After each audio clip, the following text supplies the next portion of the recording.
Hi friends, അപ്പോൾ നമ്മൾ ഈ വാട്ടർ ടാങ്ക് കംപ്ലീറ്റും സെറ്റ് ആയിരുന്നു കേട്ടോ. അപ്പോൾ ഒരു സ്റ്റീൽ ടാങ്ക് കൂടി നമുക്ക് അവിടെ വരാനുണ്ട്. അപ്പോൾ ഈ വാട്ടർ ടാങ്ക് സെറ്റ് ചെയ്ത കുറച്ച് ഭാഗങ്ങൾ നിങ്ങൾക്ക് വിവരിച്ച് കാണിച്ചു തരാം. നേരത്തെ നമ്മൾ ഇതിനെപ്പറ്റി വീഡിയോ ഇട്ടുണ്ടായിരുന്നു കേട്ടോ. അപ്പോൾ ഇതൊരു 1000 ലിറ്റർ വരുന്ന 4 അടി ഹൈറ്റ് വരുന്ന ഒരു സ്റ്റാൻഡാണ്. അതിൻ്റെ മുകളിലേക്കാണ് വാട്ടർ ടാങ്ക് വരുന്നത് കേട്ടോ. അപ്പോൾ അവിടെ നമ്മളെ പ്ലംബിങ്ങിൻ്റെ ലൈന് ഇട്ടിരിക്കുന്ന 1.5 ലൈനാണ്. അത് നേരെ 1.25 പിടിച്ചു കൊടുത്തിരിക്കുക കേട്ടോ ലൈന്.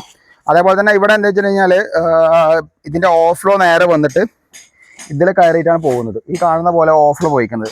ഇതിൻ്റെ അടിഭാഗത്തിൽ ബാക്ക് വാഷ് വരുന്നുണ്ട്. ഈ ബാക്ക് വാഷ് തുറന്നു കഴിഞ്ഞാൽ ഈ ഓഫ്ലോ കൂടെ തന്നെ വെള്ളം താഴ്ഭാഗത്തേക്ക് പോകുന്ന കേട്ടോ. അപ്പോൾ നമുക്ക് എന്താ വെച്ച് കഴിഞ്ഞാൽ ഒരൊറ്റ ലൈന് പൈപ്പ് ഇടേണ്ട ആവശ്യമുള്ളൂ. അതേപോലെ തന്നെ ഇതിൽ കയറിയിരിക്കുന്ന പൈപ്പ് മോട്ടറിൻ്റെ 1.25 ഇഞ്ച് പൈപ്പാണ്. കാരണം ഇവിടെ വന്നിരിക്കുന്ന പൈപ്പ് എന്ന് പറഞ്ഞാൽ മോട്ടറിൻ്റെ 1.5 ഇഞ്ചാണ്. അപ്പോൾ അത് അവിടെ നിന്ന് റെഡ്യൂസ് ചെയ്തിട്ട് 1.25 ഇഞ്ച് ആക്കിയിട്ട് പ്രഷർ കിട്ടാൻ വേണ്ടിയിട്ടാണ് അങ്ങനെ ചെയ്തിരിക്കുന്നത് കേട്ടോ.